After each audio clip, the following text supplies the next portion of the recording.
Assalamualaikum warahmatullahi wabarakatuh. Nama saya Revani Sabika Amani dari kelas 10 MIPA 4, nomor absen 28 akan menjelaskan mengenai vektor matematika peminatan. Jadi, vektor adalah besaran yang mempunyai nilai dan arah. Jika digambarkan seperti ini. Ini adalah garis dan tanda panah ini menunjukkan arah vektor. Biasanya penamaan vektor menggunakan huruf kecil dan diberi tanda panah di atasnya. Atau bisa juga menggunakan titik A yang merupakan titik pangkal dan titik B yang merupakan titik ujung. Jadi vektornya AB. Jika tanda panahnya ke bawah, berarti ini merupakan titik B, titik pangkal, dan ini merupakan titik A, yaitu titik ujung. Jadi vektornya BA. Di vektor terdapat beberapa vektor khusus. Yang pertama ada vektor 0. Vektor 0 adalah vektor yang besarnya 0 satuan dan arahnya tak tentu, digambarkan sebagai sebuah titik. Yang kedua ada vektor basis, yaitu vektor yang besarnya 1 satuan dan arahnya searah dengan sumbu-sumbu koordinat.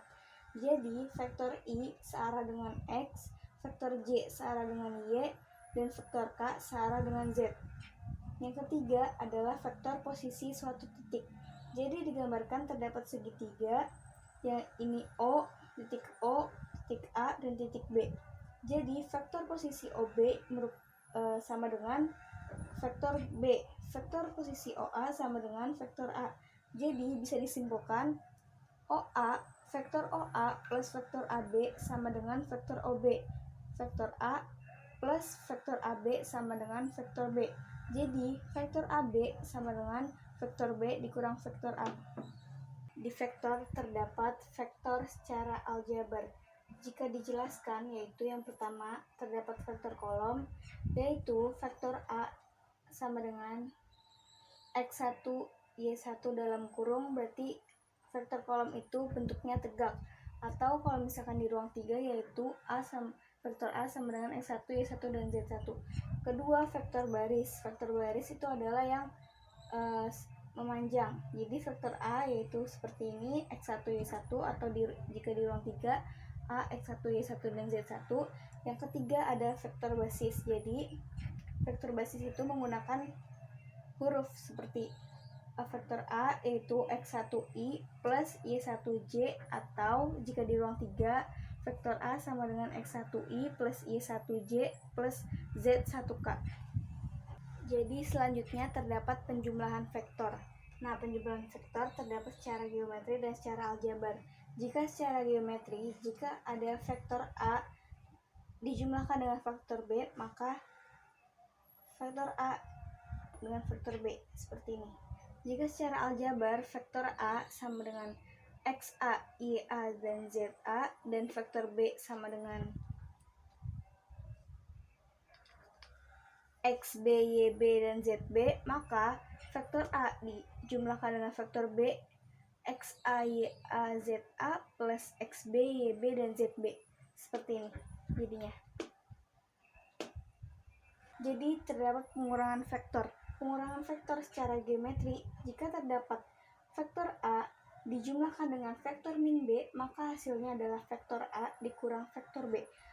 Secara aljabar, yaitu vektor A sama dengan XA, YA, ZA, dan vektor B, XB, YB, ZB, maka vektor A dikurang vektor B, yaitu XA, YA, ZA dikurang XB, YB, ZB. Jadi XA dikurang XB, YA dikurang YB, dan ZA dikurang ZB. Yang selanjutnya adalah perkalian skalar dengan vektor.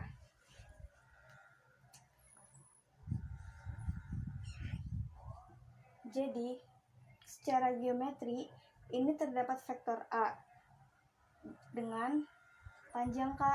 Jadi vektor yang arahnya sama dengan K dan panjangnya yaitu K dikali vektor A. Secara aljabar yaitu vektor A XA, YA, dan ZA, dan K ini merupakan bilangan real, maka K dikali vektor A yaitu K dikali XA, YA, dan ZA, jadinya K dikali XA, K dikali YA, dan K dikali ZA. Selanjutnya terdapat vektor satuan. Jika diketahui vektor A dengan panjang vektor A, gambarnya seperti ini. Jika vektor X adalah vektor yang panjangnya satu satuan, maka panjang vektor X sama dengan 1 per panjang vektor A. Bentuk dari vektor X yaitu 1 per panjang vektor A dikali vektor A, jadinya vektor A per panjang vektor A. Ini dia hasil. Yang selanjutnya adalah perkalian skalar dua vektor. Jadi perkalian skalar antara vektor A dengan vektor B ditulis, vektor A dikali vektor B didefinisikan. Jadi gambarnya seperti ini, ada vektor A dan vektor B dan terdapat sudut alfa. Jadi vektor A dikurang vektor B sama dengan panjang vektor A dikali panjang vektor B dikali cos alfa. Jadi yang terakhir ada sudut antara dua vektor. Jadi gambarnya seperti ini, ada panjang vektor A dan ada vektor B, ada sudutnya, sudut alfa. Jadi definisi panjang skalar vektor A dan vektor B yaitu vektor A dikali vektor B sama dengan panjang vektor A dikali panjang vektor B dikali cos alfa. Jadi jika ingin mencari cos alfa yaitu vektor A dikali vektor B per panjang vektor A dikali panjang vektor B. Jadi sekian pembahasan mengenai vektor matematika peminatan kelas 10. Terima kasih.